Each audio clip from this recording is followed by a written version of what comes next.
கூறினால் அது அம்மனிதரின் மனதை பெருமளவு பாதிக்கும்.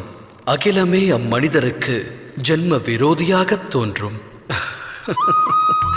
அநியாயத்தின் பாதிப்பு எந்த அளவு பெருகுகிறதோ ஒரு மனிதருடைய மனமும் அதே அளவு விரோதம் கொள்கிறது.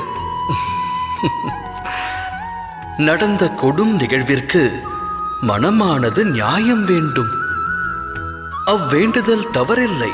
அகிலத்தில் நிகழும் அநியாயங்கள் அனைத்திற்கும் பலனானது கிடைக்க வேண்டும்.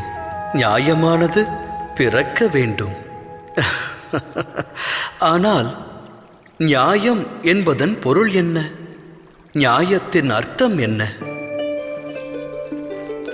அநியாயம் செய்பவன் மனதில் இரக்கம் பிறக்க வேண்டும்.